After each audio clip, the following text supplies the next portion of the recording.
Fellow Ugandans, on the 14th of January 2021, we went to the polls. It was clear even from the days before the election that Museveni was headed for a resounding defeat. Various independent opinion polls showed that Museveni could not even get 30% in a free and fair election. The mood all over the country was clear. Ugandans wanted change. Knowing what awaited him, Museveni started arresting thousands of our supporters, picking them from their homes at night, from their workplaces, or even along the roads, and detaining them in unknown places. Many of our brothers and sisters disappeared, and they've never been seen again. Those who have been lucky to return have spoken of being subjected to unspeakable torture and brutality. Some of our supporters have been castrated. Others have had their eyes and fingernails plucked out, their limbs broken, and their manhoods shattered. On 18th and 19th of November last year, on Museveni's orders, more than 100 Ugandans were shot and killed in cold blood. After that massacre, he came out chest thumping and congratulated his boys for a job well done. Up to this day, no one has been held accountable for these crimes against humanity. Just like the cold-blooded murders of Yasin Kauma, Rita Nabukenya, Dani Cheyune, Hakim Sekamwa, Hassan Waliendo, Frank Senteza, and many others, the regime silenced their grieving families, and that was it. The presidential campaign was turned into an exhibition of impunity. I survived 3 attempts at my life, and my comrades survived even many more. Some of our friends did not make it alive. Many comrades and journalists sustained permanent injuries. 2 weeks to the date of voting, my entire campaign team was arrested and subjected to all manner of torture and humiliation before they were thrown into a prison where they are languishing up to the present day. Museveni switched off the internet and ordered media houses not to report or even talk about the results from the polling stations as they came in. International election observers had already been shut out. Foreign journalists were targeted, and some of them were deported for the fear that they would expose the state-inspired violence and election fraud that was happening at that time. With this state of affairs, Museveni, aided by the Electoral Commission and the military, rigged the election like never before in the history of Uganda. In many districts of northern and western Uganda, citizens went to vote at 9 in the morning, but were told that the voting for the president had already ended. They could only vote for MPs and go back home. Voters wondered how ballot boxes were full of ballot papers even before the voting started. So many of our polling agents and supervisors had already been rounded up and taken to prison. In several districts such as Kwaniya, Isinjiro, Rukunjiri, Kabong, and many others, soldiers traveling in military trucks went from polling station to polling station, taking all available presidential ballot papers in favor of Museveni. Those who dared to question the criminality were quickly silenced by bullets and batons. But even with this ballot stuffing, we were still leading Museveni with a clear margin. And then, Mr. Byabakama, whether on gunpoint or out of collusion, he started reading things which only he can explain where they were coming from. Those who represented us at the National Tally Center spoke of how state operatives filled the entire Tally Center, and it is thought that these are the people who were feeding Mr. Byabakama with the results that he was reading, completely not reflecting what had come from the polling stations.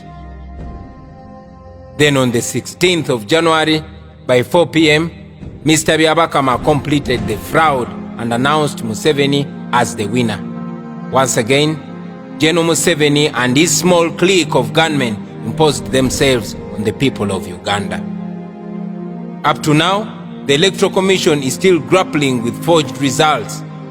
A look at Byabakama's declared results will shock you. These people, they did not apply any smart thinking in their rigging.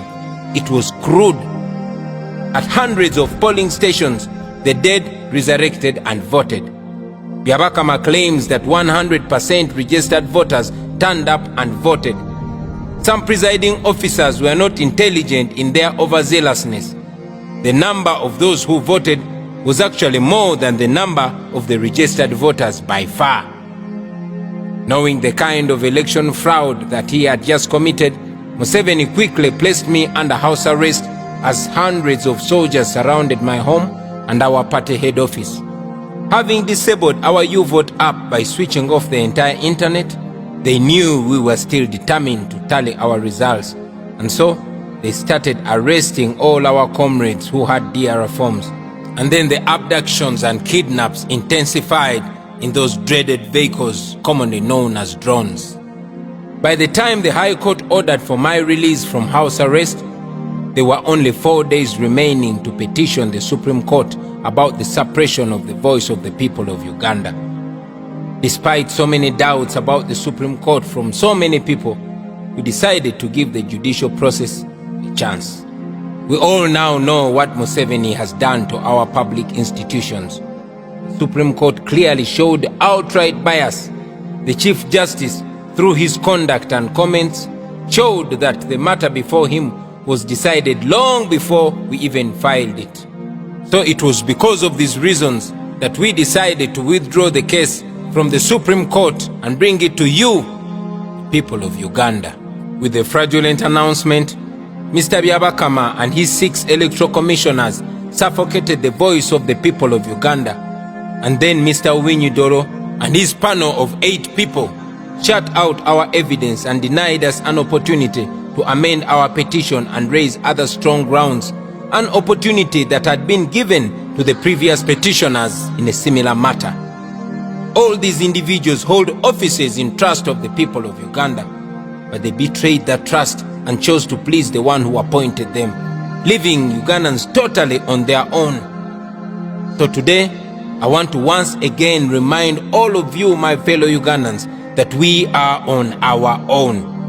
I have brought the case back to the court of the people, and the people of Uganda must now sit, in fact stand, and give judgment in this case. In 1980, General Museveni took part in an election which he lost miserably. He claimed that the election had been rigged and started a war.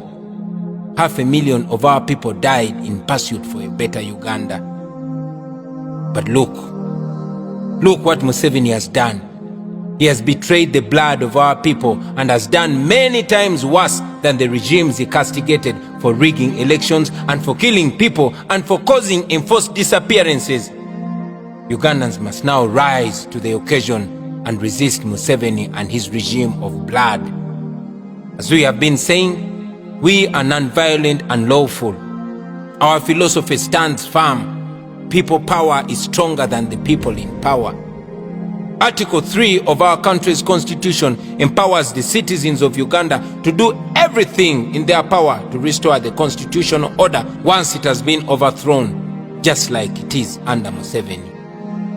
That is the next phase of our struggle.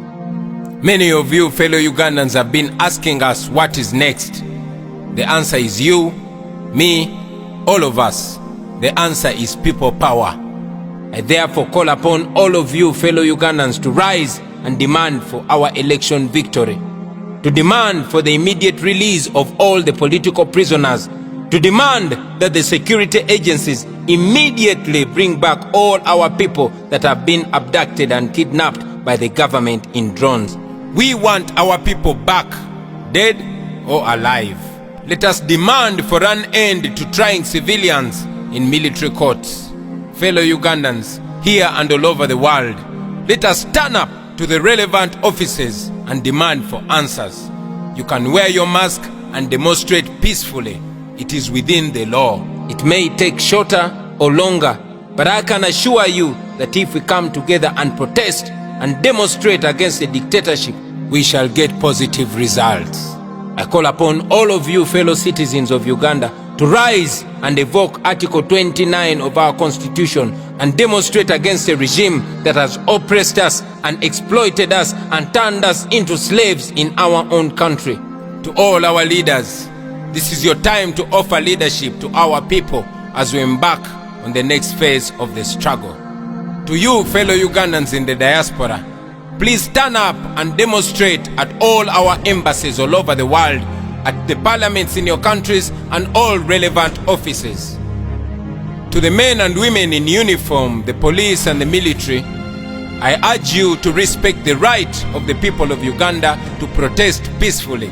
Your constitutional duty is to offer security to the people of Uganda, not to beat them or even kill them. I call upon all the forces of change to remember that this is not about any particular political party or politician. This is about our nation. The time is now. We must do this for ourselves. We must do it for our children, for our children's children. We must do it for God and our country.